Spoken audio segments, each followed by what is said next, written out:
और उर्स कैसे किया जाए इसका भी हमें सलीका होना चाहिए। समझ रहे नहीं? अल्लाह वालों के दरबार में हम जाते हैं, किस लिए जाते हैं, हमें वहां जाके क्या करना चाहिए, ये जरूरी और अहम चीजें होती हैं। उर्स का मतलब होता है कि जिस दिन जिस वक्त में किसी अल्लाह वाले का विसाल हो जाए, जिस तारीख में जिस वक्त में, उसी तारीख को उसी वक्त में उनके नाम पर कुरान खानी करके उनकी रूह को इसाल करना, ये उर्स होता है। सुभान अल्लाह, सुभान अल्लाह। समझ रहे नहीं? मगर आज के वक्त में आप उर्स अगर देखेंगे तो मैं समझता हूं कि शायद कोई गैरतमंद इंसान उस रास्ते से भी नहीं गुजरेगा। जो आज उर्सों के नाम पे गुंडागर्दियां हो रही हैं, उर्स में जुए के बाजार लग रहे हैं, शुरू हो गया है। सबको पता होगा, जाने वाले भी बैठे होंगे इसमें, इंतजार करेंगे कौन से दिन जाना है, उनकी तारीखें फिक्स हो चुकी होंगी। कुछ उर्स इस तरह से गुजर गए क्योंकि अब हर चीज खुलूस के लिए नहीं होती है, खुलूस के साथ नहीं। बस के बारात भोज वालों ने उर्स करा लिया, अब निसरा वालों को रंग चढ़ेगा। समझ रहे नहीं? खुली खुली बातें कहूंगा आज आपसे, कुछ बातें समझ रहे नहीं? हाँ, और मैं इमाम हूं, कुछ भी कह सकता हूं, आप पीछे ही खड़े हो गए मेरे। क्या बात है? आगे नहीं बढ़ सकते हो आप। आगे जब बढ़ोगे जब आपकी जान निकल जाएगी। जी हाँ, इमाम की आगे वही होता है जो दुनिया से चला जाता है। सही कहा, जिंदगी पीछे रहने में ही है। हाँ, और अगर इमामों के पीछे रहोगे तभी आगे बढ़ सकते हो, ये भी याद रखना।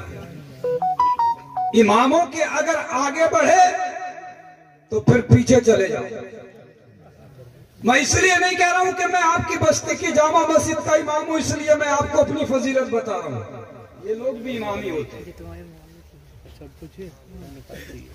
तो उर्स इसलिए होने लगे कि अभी बारात भोज वालों ने कराया है, अब निसरा वालों को रंग चढ़ेगा। इन्होंने एक अच्छे शायर को बुलाया, हम एक अच्छे शायर को बुलाए, अच्छी बात है।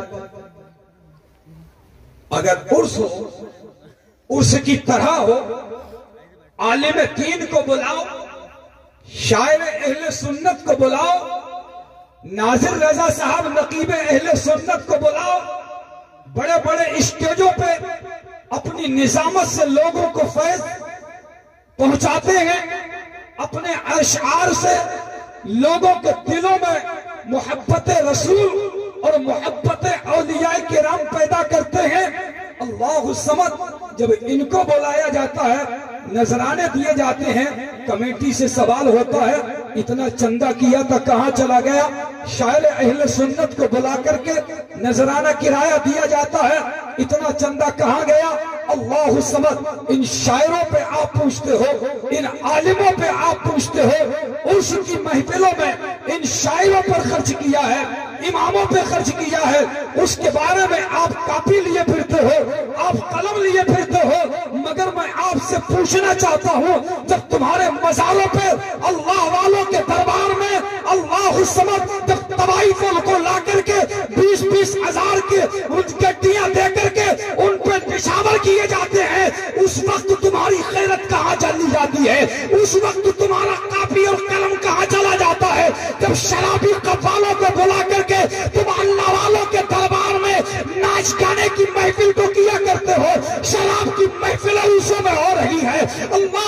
समझ यहाँ तक के नाचने वाले गाने वाले शेख चिल्ली तक उर्सों में आ रहे हैं, जिन अल्लाह वालों ने एक अल्लाह की वहदानियत का ऐलान किया था, जिस रसूल की रिसालत का उस अल्लाह वाले ने ऐलान किया था, जिसने अपने तकवे से, जिसने अपनी नमाजों से, जिसने अपने रोजों से तुम्हें फैजियाब किया था, आज उन्हीं के दरबार में तुम खड़े होकर के नाच की महफिलों को सजा रहे हो।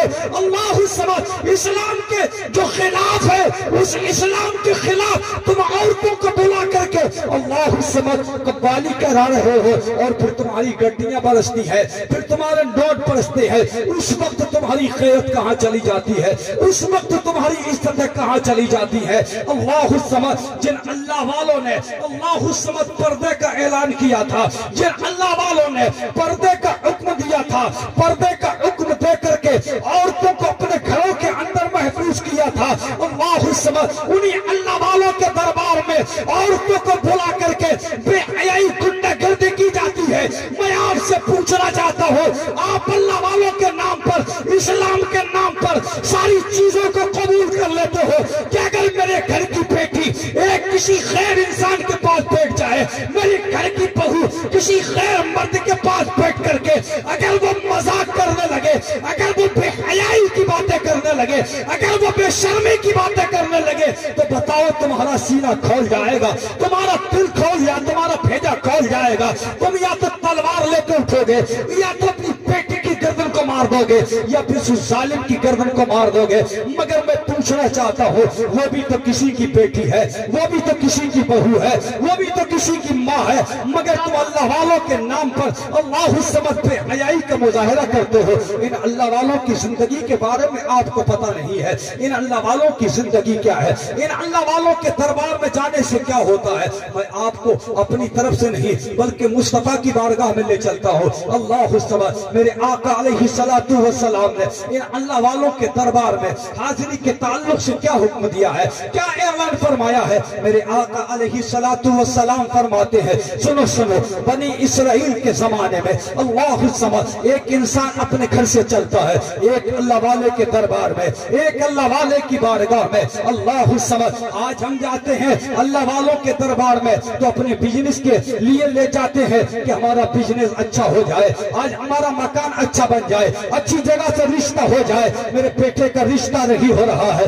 रिश्ता हो जाए। अल्लाह समझ, मेरे घर में फाका हो रहा है, मैं फाके से हूँ, अल्लाह वाले के दरबार में जाते हो। अल्लाह समझ, मगर अल्लाह वालों के दरबार में इसलिए नहीं जाया जाता है, अल्लाह वालों के दरबार में इसलिए नहीं जाया जाता है कि तुम अपनी कोठियों की दुआ करो, अल्लाह वालों के दरबार में इसलिए नहीं जाया जाता है कि तुम्हारी बेटियों का रिश्ता हो, अल्लाह वालों के दरबार में इसलिए नहीं जाया जाता है कि अच्छी कारें तुम्हारे घर के अंदर आ जाए। अल्लाह समझ, अगर कोई ये मांगता है तो बुराई नहीं है, कार मिल सकती है, अगर कोई मांगता है तो रिश्ता हो सकता है। ये अल्लाह वालों को अल्लाह तबारक व तआला ने ताकत दी है। अल्लाह समझ, मगर मेरे मुस्तफा जाने रहमत सल्लल्लाहु अलैहि वसल्लम क्या फरमाते हैं। अल्लाह समझ, बनी इसराइल में एक इंसान चला था, अपने घर से निकला था, अल्लाह तबारक व तआला ने एक फरिश्ते को एक रास्ते के मोड़ पे बिठा दिया कि जाओ फला मोड़ पर बैठ जाओ, फला इंसान गुजर रहा है। अल्लाह समझ, वो फरिश्ता इंसानी शक्ल में बैठ गया।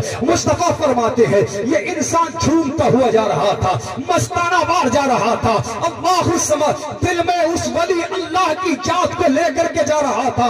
अल्लाह समझ, वली अल्लाह की याद को लेकर के चल रहा था। अल्लाह समझ, जैसे कि उस रास्ते के मोड़ पर पहुंचा, उस फरिश्ते इंसान वाली शक्ल वाले से मुलाकात हो गई। कहते हैं इंसानी शक्ल वाला फरिश्ता पूछता है, ए जाने वाले तू कहाँ जा रहा है, ए जाने वाले तू कहाँ जा रहा है। उसने कहा ये सामने जो बस्ती है, ये सामने जो दरिया है, सामने जो गांव है, सामने ये बस्ती है, इस बस्ती में जा रहा हूँ। अल्लाह समझ, उस इंसानी शक्ल वाले फरिश्ते ने पूछा था जाने का मकसद क्या है, जाने का इरादा क्या है, जाने की वजह क्या है। अल्लाह समझ, कहा मैं इस बस्ती में जा रहा हूँ। उसने कहा हाँ मैंने सुन लिया कि तू इस बस्ती में जा रहा है, इस बस्ती में क्या तेरा तिजारत होता है, इस बस्ती में क्या तेरी दुकान है, इस बस्ती में तेरा कोई रिश्तेदार रहता है, इस बस्ती में तेरी कोई औलाद रहती है, इस बस्ती में तेरी कोई बीवी रहती है, इस बस्ती में क्या तेरे माँ बाप रहते हैं? उसने कहा था सुनो, न इस बस्ती में मेरे माँ बाप रहते हैं, न इस बस्ती में मेरी औलाद रहती है, न इस बस्ती में मेरे रिश्तेदार रहते हैं,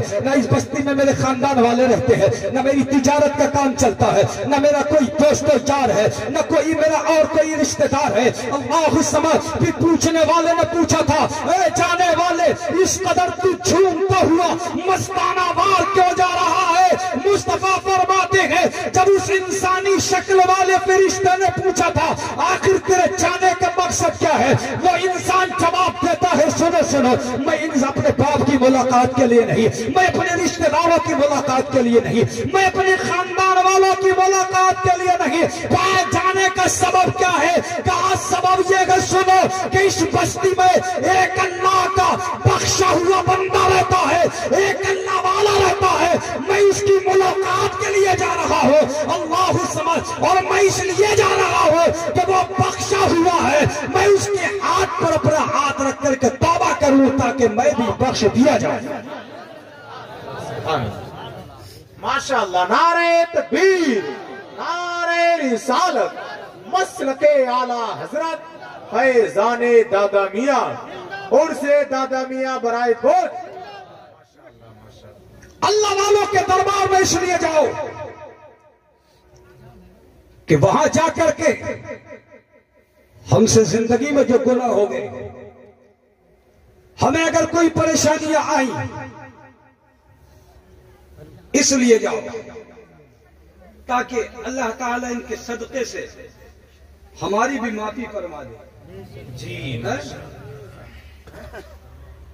इनके उर्स के दिन इनका खास फजल होता है, खास इनकी नजर करम होती है, इसलिए वो नजर करम के छींटे हम पर पड़ जाएं ताकि हम भी गुनाहों से बच जाएं। बेशक,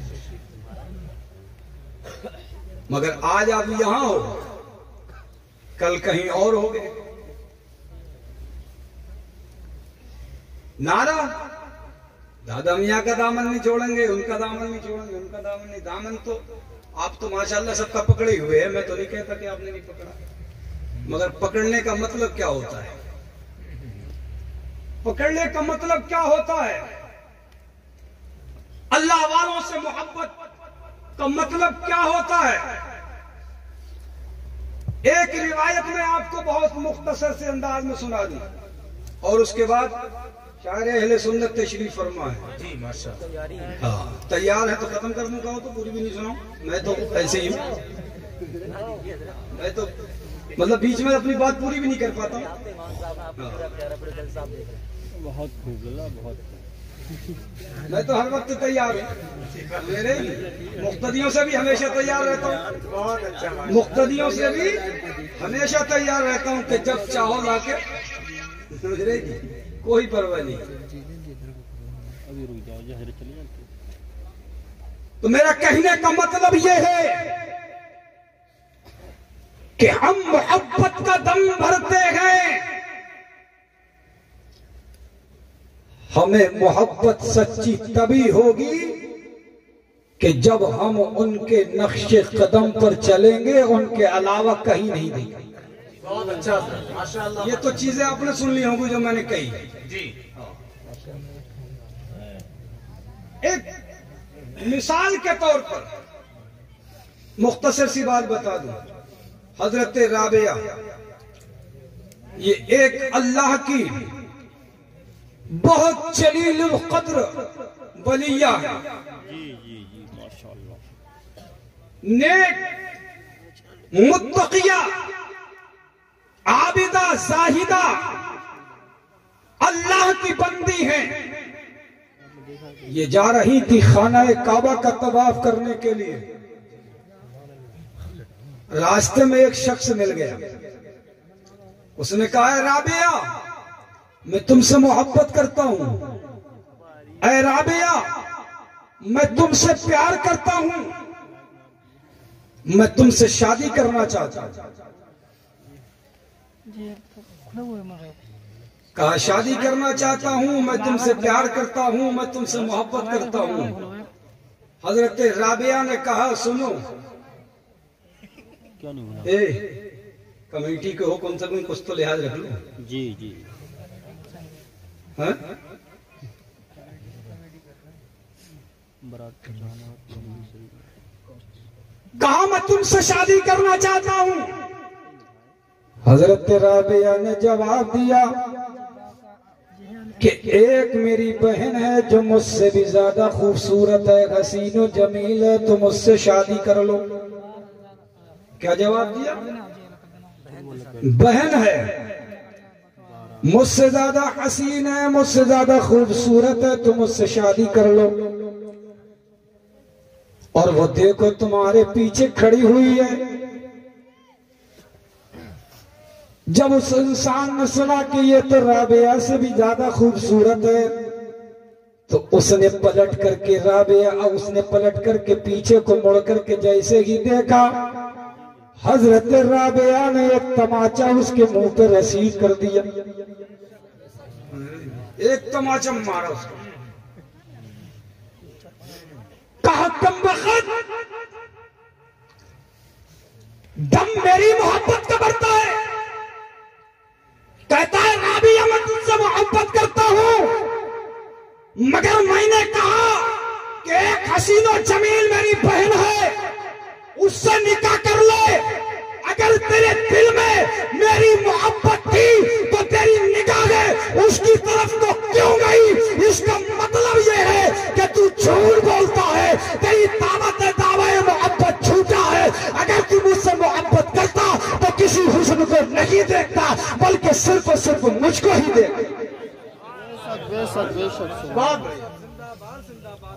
अल्लाह के वलियों की मोहब्बत का दावा बढ़ते हैं और शेख चिल्लियों की महफिलों में जाते हैं। अल्लाह वालों की मोहब्बत का दावा बढ़ते हैं, तवाइफों को ला करके मिंबर रसूल जिसको कहा जाता है उस पर ला करके बिठा दिया जाता है। ये तुम्हारी मोहब्बत कहाँ है? ये तुम्हारी मोहब्बत नहीं है। मोहब्बत तो यही होना चाहिए कि जिससे मोहब्बत हो उसके रंग में रंग जाओ, उसके तरीके पर चलो कि मेरा महबूब चलता कैसे था, मेरा महबूब बोलता कैसे था, मेरा महबूब सोता कैसे था, मेरा महबूब खाता कैसे था। जब उसके रंग में रंग जाओगे, इसी रंग में रंग जाने का नाम मोहब्बत हुआ करता है। और जब तुम उस रंग में रंग जाओगे, तुम उससे मोहब्बत करने लगोगे, तो इंशाअल्लाह तुम यहाँ भी कामयाब हो जाओगे और वहां भी। माशाअल्लाह। अल्लाह ताला हमारी आपकी हाजिरी को कबूल करे।